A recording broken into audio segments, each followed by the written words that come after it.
ಪ್ರಭು ಕ್ರಿಸ್ತರಲ್ಲಿ ಆತ್ಮೀಯ ಸಹೋದರ ಸಹೋದರಿಯರೇ, ಸಾಧಾರಣ ಕಾಲದ 30ನೆಯ ಭಾನುವಾರದಲ್ಲಿ ನಾವಿದ್ದೇವೆ.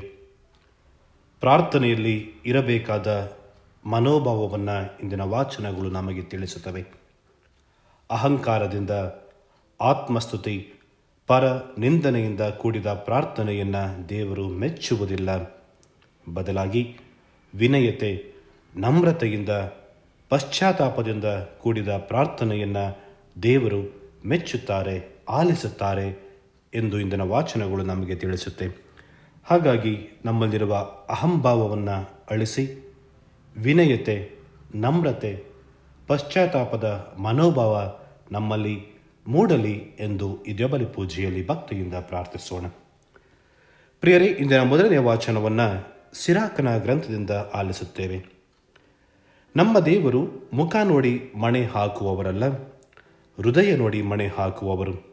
ಅಹಂಕಾರ ಮತ್ತು ಗರ್ವದ ಪ್ರಾರ್ಥನೆಯನ್ನು ಲೆಕ್ಕಿಸದೆ ದೀನರ, ವಿನಯಶೀಲರ ಪ್ರಾರ್ಥನೆಗೆ ಕಿವಿಗೊಡುತ್ತಾರೆ ಎಂದು ಸಿರಾಕನು ನುಡಿಯುತ್ತಾನೆ. ಇಂದಿನ 2ನೇ ವಾಚನವನ್ನು ಸಂತ ಪೌಲರು ತಿಮೋತಿಯರಿಗೆ ಬರೆದ ಪತ್ರದಿಂದ ಆಲಿಸುತ್ತೇವೆ. ಸಂತ ಪೌಲರು ನಮಗೆ ನುಡಿಯುವುದು: ಯೇಸುಸ್ವಾಮಿ ತನಗೆ ನೀಡಿದ ಜವಾಬ್ದಾರಿಯನ್ನು ನಿಷ್ಠೆಯಿಂದ ತಾನು ನೆರವೇರಿಸಿರುವುದಾಗಿ ಸಂತ ಪೌಲ ನುಡಿಯುತ್ತಾನೆ. ಹೇಗೆ ಸಂತ ಪೌಲ ನಿಷ್ಠೆಯಿಂದ ತನ್ನ ಜವಾಬ್ದಾರಿಯನ್ನು ನೆರವೇರಿಸಿದನೋ, ಅದೇ ರೀತಿ ಕ್ರಿಸ್ತನ ಹೆಸರಿನಲ್ಲಿ ದೀಕ್ಷಾಸ್ನಾನ ಪಡೆದಿರುವ ನಾವು ಕೂಡ ವಿಶ್ವಾಸದಿಂದ ಕ್ರಿಸ್ತ ನೀಡುವ ಜವಾಬ್ದಾರಿಯನ್ನು ಪ್ರಾಮಾಣಿಕತೆಯಿಂದ, ನಿಷ್ಠೆಯಿಂದ ನೆರವೇರಿಸಲು ಸಂತ ಪೌಲ ನಮಗೆ ಈ ವಾಚನದಲ್ಲಿ ಕರೆ ನೀಡುತ್ತಾನೆ. ಪ್ರಿಯರೇ, ಇಂದಿನ ಶುಭ ಸಂದೇಶವನ್ನು ಲೂಕನ ಶುಭ ಸಂದೇಶ ಅಧ್ಯಾಯ 18ರಿಂದ ನಾವು ಆರಿಸುತ್ತೇವೆ. ಯೇಸುಸ್ವಾಮಿ ಒಂದು ಸಾಮರ್ಥ್ಯವನ್ನು ನುಡಿಯುತ್ತಾರೆ. ಈ ಸಾಮರ್ಥ್ಯ ಉದ್ದೇಶ ಈ ರೀತಿ ಇದೆ: ಕೆಲವರು ತಮ್ಮನ್ನು ತಾವೇ ಸತ್ಪುರುಷರು ಎಂದುಕೊಂಡು ಪರರನ್ನ ಕೀಳಾಗಿ, ತುಚ್ಛವಾಗಿ ಕಾಣುತ್ತಾ ಇದ್ರು, ಅವರನ್ನ ನಿಂದಿಸುತ್ತಾ ಇದ್ರು.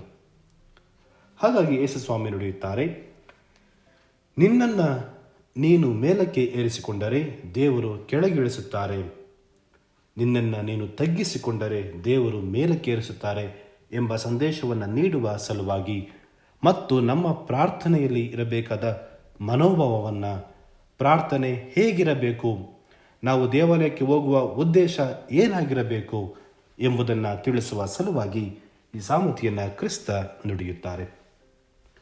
ಪ್ರಿಯರೇ, ಈ ಸಾಮರ್ಥ್ಯದಲ್ಲಿ ನಾವು ಪರಿಸಾಯ ಮತ್ತು ಸುಂಕದವನು ದೇವಾಲಯಕ್ಕೆ ಹೋಗುವುದನ್ನು ನೋಡುತ್ತೇವೆ. ಮೊದಲನೇದಾಗಿ ಈ ಪರಿಸಾಯ ಸುಂಕದವನನ್ನು ದ್ವೇಷಿಸುತ್ತಿದ್ದ. ಯೇಸುಸ್ವಾಮಿಯ ಕಾಲದಲ್ಲಿ ಪರಿಸಾಯರು ಸುಂಕ ವಸೂಲಿದವರನ್ನು ದ್ವೇಷಿಸುತ್ತಿದ್ದರು. ಕಾರಣ, ಈ ಸುಂಕ ವಸೂಲಿ ಮಾಡುವವರು ರೋಮನರ ಪರವಾಗಿ ಕೆಲಸ ಮಾಡ್ತಾ ಇದ್ರು. ಇವರು ಯಹೂದ್ಯರೇ ಆಗಿದ್ದರು, ಸುಂಕದವರು ಯಹೂದ್ಯರೇ ಆಗಿದ್ದರು. ಇವರನ್ನು ನೇಮಿಸಲ್ಪಟ್ಟವರು ರೋಮನರು. ಹಾಗಾಗಿ ಪರಿಸಾಯರು ಅವರನ್ನು ದ್ವೇಷಿಸುತ್ತಿದ್ದರು. ಕಾರಣ, ಮೊಟ್ಟ ಮೊದಲನೇದಾಗಿ ಅವರು ರೋಮನರ ಆಳ್ವಿಕೆಗೆ ಒಳಗಾಗಿದ್ದರು. ಎರಡನೇದಾಗಿ ಸುಂಕವನ್ನು ಅವರಿಗೆ ನೀಡಬೇಕಾಗಿತ್ತು. ಯಹೂದ್ಯರೇ ಈ ಸುಂಕ ವಸೂಲಿದವರು ಯಹೂದ್ಯರು. ಇವರೇ ಯಹೂದ್ಯರಿಂದ ಸುಂಕವನ್ನು ವಸೂಲಿ ಮಾಡಿ ಅನ್ಯರಿಗೆ, ಅಂದರೆ ರೋಮನರಿಗೆ ನೀಡುತ್ತಾ ಇದ್ದರು. ಹಾಗಾಗಿ ಅವರನ್ನ ದೇಶ ದ್ರೋಹಿಗಳಂತೆ, ಪಾಪಿಗಳಂತೆ ಸುಂಕದವರು ನೋಡುತ್ತಾ ಇದ್ದರು. ಈ ಹಿನ್ನೆಲೆಯಲ್ಲಿ ಇವರಿಬ್ಬರನ್ನ ನಾವು ಅರ್ಥ ಮಾಡಿಕೊಳ್ಳಬೇಕು. ಈ ಪರಿಸಾಯ ದೇವಸ್ಥಾನಕ್ಕೆ ಹೋಗುತ್ತಾನೆ. ಈತ ನಿಜವಾಗಿಯೂ ಪ್ರಾರ್ಥನೆ ಮಾಡಲು ಹೋದನ? Did he really pray? ಆತ ಪ್ರಾರ್ಥಿಸಲು ದೇವಸ್ಥಾನಕ್ಕೆ ಹೋದನ? ಇಲ್ಲ. ದೇವಾಲಯಕ್ಕೆ ಹೋದ ಪರಿಸಾಯ ಪ್ರಾರ್ಥಿಸುವುದನ್ನು ಮರೆಯುತ್ತಾನೆ ಹಾಗೂ ತನ್ನ ಬಗ್ಗೆ ದೇವರಿಗೆ ವರದಿ ಒಪ್ಪಿಸಲು ಪ್ರಾರಂಭಿಸಿದ. ಪರಿಸಾಯರು ವಾರಕ್ಕೆ 2 ಸಾರಿ ಉಪವಾಸ, 3 ಬಾರಿ ಪ್ರಾರ್ಥನೆಯನ್ನು ಮಾಡ್ತಾ ಇದ್ರು ಮತ್ತು ತಮ್ಮ ಗಳಿಕೆಯಲ್ಲಿ 10ರ 1 ದೇವಾಲಯಕ್ಕೆ ಕಾಣಿಕೆಯಾಗಿ ಒಪ್ಪಿಸುತ್ತಿದ್ದರು. ಕಾನೂನನ್ನು ಚಾಚು ತಪ್ಪದೆ ಪಾಲಿಸುತ್ತಿದ್ದರು. ಅವರಿಗೆ ಕಾನೂನೇ ದೇವರಾಗಿತ್ತು. ಹಾಗಾಗಿ ಈತ ತಾನು ಮಾಡುವ ಒಳ್ಳೆ ಕೆಲಸಗಳ ವರದಿಯನ್ನು ಒಪ್ಪಿಸ್ತಾನೆ ಮತ್ತು ಈ ಸುಂಕದವನನ್ನು ಅವನು ಖಂಡಿಸುತ್ತಾನೆ. ಹಾಗಾಗಿ ದೇವರು ಇವನ ಅಹಂಕಾರದ ಪ್ರಾರ್ಥನೆಯನ್ನು ಸ್ವೀಕರಿಸುವುದಿಲ್ಲ ಪ್ರಿಯರೇ. ಆದರೆ ನಾವು ಸುಂಕದವನ ಪ್ರಾರ್ಥನೆಯನ್ನು ಗಮನಿಸಿದ್ಯಾದರೆ ಆತನ ಪ್ರಾರ್ಥನೆಯಲ್ಲಿ ನಮ್ರತೆಯಿತ್ತು, ಪಶ್ಚಾತ್ತಾಪದ ಭಾವವಿತ್ತು. ಆತ ದೂರದಲ್ಲಿ ನಿಂತು ತಲೆಯನ್ನು ಎತ್ತದೆ ತನ್ನ ಪಾಪವನ್ನು ಒಪ್ಪಿಕೊಂಡ. ದೇವರು ಆತನ ಪ್ರಾರ್ಥನೆಯನ್ನು ಆಲಿಸಿದರು. ದೇವರು ಇಂದು ನಮ್ಮಿಂದ ಬಯಸುವುದು ಏನು? ಪ್ರವಾದಿ ಮೀಕ ಅಧ್ಯಾಯ 6 ವಾಕ್ಯ 8ರಲ್ಲಿ ಈ ರೀತಿ ನುಡಿಯುತ್ತಾನೆ: ನ್ಯಾಯ ನೀತಿಯ ನಡವಳಿಕೆ, ಕರುಣೆಯಲ್ಲಿ ಅಚಲ ಆಸಕ್ತಿ, ದೇವರ ಮುಂದೆ ನಮ್ರತೆ. ದೇವರ ಮುಂದೆ ನಮ್ರತೆ, ಇಷ್ಟನ್ನೇ ಆ ಸ್ವಾಮಿ ನಮ್ಮಿಂದ ಅಪೇಕ್ಷಿಸುವುದು. ಹಾಗಾಗಿ ಇಂದು ನಾವು ನಮ್ಮ ಜೀವನವನ್ನು ಅವಲೋಕನ ಮಾಡಿಕೊಳ್ಳೋಣ. ಯಾವ ಉದ್ದೇಶಕ್ಕೆ ನಾವು ಇಂದು ದೇವಾಲಯಕ್ಕೆ ಹೋಗುತ್ತೇವೆ? ನಮ್ಮ ಪ್ರಾರ್ಥನೆಯ ಹೂರಣವೇನು? ನಮ್ಮ ಪ್ರಾರ್ಥನೆಯ ವಿಷಯ ಏನು ಎಂಬುದರ ಬಗ್ಗೆ ನಾವು ಧ್ಯಾನಿಸೋಣ. ಪರರೊಂದಿಗೆ ನಮ್ಮನ್ನು ಹೋಲಿಕೆ ಮಾಡಿಕೊಳ್ಳುವುದಕ್ಕೆ, ಪರರನ್ನು ನಿಂದಿಸುವುದಕ್ಕೆ, ದೂಷಿಸುವುದಕ್ಕೆ ನಾವು ದೇವಾಲಯಕ್ಕೆ ಹೋಗಬಾರದು ಎಂದು. ಪರರ ಅಲಂಕಾರವನ್ನು, ವಸ್ತ್ರವನ್ನು, ಒಡವೆಯನ್ನು ನೋಡಲು ದೇವಾಲಯಕ್ಕೆ ಹೋಗಬಾರದು. ಬದಲಾಗಿ ದೇವರೊಂದಿಗೆ ಸಂಭಾಷಿಸಲು ನಾವು ಪ್ರಾರ್ಥನೆಗೆ ಹೋಗಬೇಕು. ನಮ್ಮ ಕೆಲಸಗಳನ್ನು ಸಮರ್ಥಿಸಿಕೊಳ್ಳುವುದಕ್ಕಲ್ಲ, ಪರರನ್ನು ನಿಂದಿಸುವುದಕ್ಕಲ್ಲ ನಾವು ದೇವಾಲಯಕ್ಕೆ ಹೋಗುವುದು ಪ್ರಿಯರೇ. ಪ್ರಾರ್ಥನೆ ಅಂತರಂಗದ ನಿವೇದನೆ, ದೇವರ ಮುಂದೆ ನಮ್ಮ ಪಾಪಗಳನ್ನು ಒಪ್ಪಿಕೊಂಡು ಕ್ಷಮೆಯಾಚಿಸುವ ಕ್ರಿಯೆಯಾಗಿದೆ. ಹಾಗಾಗಿ ಪಾಪಗಳನ್ನು ಜಯಿಸುವುದಕ್ಕೆ, ಸನ್ಮಾರ್ಗದಲ್ಲಿ ಜೀವಿಸುವುದಕ್ಕೆ ಮೊರೆ ಇಡುವುದು ಪ್ರಾರ್ಥನೆ. ದೇವರ ಚಿತ್ತವನ್ನು ಅರಿಯುವುದು ಪ್ರಾರ್ಥನೆ. ಆ ಚಿತ್ತಕ್ಕೆ ನಮ್ಮನ್ನೇ ಸಮರ್ಪಿಸಿಕೊಳ್ಳುವುದು ಪ್ರಾರ್ಥನೆ.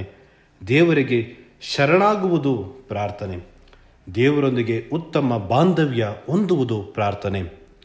ಯೇಸುಸ್ವಾಮಿ ನುಡಿಯುತ್ತಾರೆ, ಈ ಬಾಂಧವ್ಯ ನಾವು ನಮ್ಮ ಸಹೋದರ ಸಹೋದರಿಯರಲ್ಲಿ ಹೊಂದಿಲ್ಲವಾದರೆ ಖಂಡಿತವಾಗಿಯೂ ದೇವರೊಂದಿಗೆ ಉತ್ತಮ ಬಾಂಧವ್ಯ ಹೊಂದಲು ಸಾಧ್ಯವೇ ಇಲ್ಲ. ಈ ಪರಿಸಾಯ ಸುಂಕದವರೊಂದಿಗೆ ಉತ್ತಮ ಬಾಂಧವ್ಯ ಸಂಬಂಧ ಹೊಂದಿರಲಿಲ್ಲ. ಹಾಗಾಗಿ ದೇವರೊಂದಿಗೂ ಕೂಡ ಉತ್ತಮ ಸಂಬಂಧ ಹೊಂದಲು ಸಾಧ್ಯವೇ ಇಲ್ಲ. ದೇವರು ನುಡಿಯುವುದು ಇದೆ. ಪ್ರಾರ್ಥನೆ ಎಂದರೆ ನನ್ನ ಮತ್ತು ನನ್ನ ದೇವನ ನಡುವಿನ ಸಂಬಂಧ. ಆ ಸಂಬಂಧ ಉತ್ತಮವಾಗಬೇಕಾದರೆ ನನ್ನ ಮತ್ತು ನನ್ನ ಸಹೋದರ ಸಹೋದರಿಯರ ನಡುವಿನ ಸಂಬಂಧವೂ ಕೂಡ ಉತ್ತಮವಾಗಿದ್ದಲ್ಲಿ ಮಾತ್ರ ಸಾಧ್ಯ ಎಂದು ನುಡಿಯುತ್ತಾರೆ. ಹಾಗಾಗಿ ನಮ್ಮ ಪ್ರಾರ್ಥನೆಯಲ್ಲಿ ಇಂದು ದೀನತೆ, ವಿನಮ್ರತೆ ಇರಲಿ. ಕಾರಣ ಇವರಿಬ್ಬರನ್ನು ನಾವು ಗಮನಿಸಿದ್ದಾದರೆ ಪರಿಸಾಯ ಮತ್ತು ಸುಂಕದವ. ಪರಿಸಾಯ ಪ್ರಾರ್ಥನೆಯನ್ನು ದೇವರು ಆಲಿಸುವುದಿಲ್ಲ.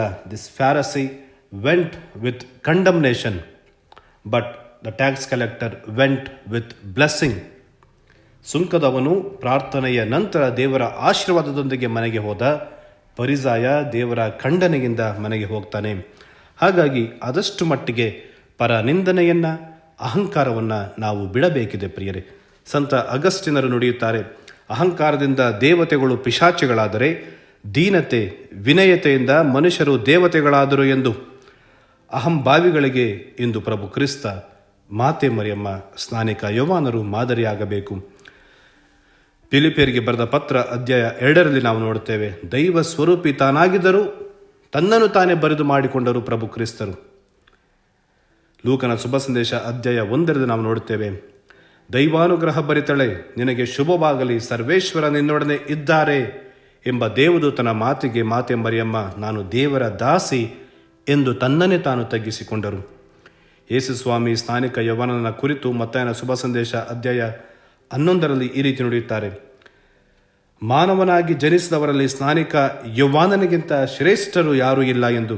ಆದರೆ ಸ್ನಾನಿಕ ಯೌವನ ಏನಂತ ನುಡಿಯುತ್ತಾನೆ, ಆತನ ಪಾದರಕ್ಷೆಗಳನ್ನು ಹೊರಲು ಬಿಚ್ಚಲು ನಾನು ಯೋಗ್ಯನಲ್ಲ ಎಂದು ತನ್ನನ್ನೇ ತಾನು ದೀನನಾಗಿಸಿಕೊಂಡ. ಪ್ರಿಯರೇ, ಹಾಗಾಗಿ ನಾವು ಕೂಡ ನಮ್ಮ ಪ್ರಾರ್ಥನೆಯಲ್ಲಿ ವಿನಮ್ರತೆ, ವಿನಯತೆ ನೆಲೆಸಲಿ. ಅಹಂಕಾರ, ಗರ್ವ, ಪರನಿಂದೆ ದೂರವಾಗಲಿ ಎಂದು ಭಕ್ತಿಯಿಂದ ಈ ಬಲಿಪೂಜೆಯಲ್ಲಿ ಪ್ರಾರ್ಥಿಸೋಣ. ಆಮೆನ್. ಪ್ರಿಯರೇ, ಈ ಚಾನೆಲ್ ಅನ್ನು ಸಬ್ಸ್ಕ್ರೈಬ್ ಮಾಡಿ ಪ್ರತಿದಿನ ದೇವರ ವಾಕ್ಯವನ್ನು ಆಲಿಸುತ್ತಾ ಅದನ್ನು ಇತರರೊಂದಿಗೆ ಹಂಚಿಕೊಳ್ಳಲು ನಮಗೆ ನೆರವಾಗಿರಿ. ಧನ್ಯವಾದಗಳು.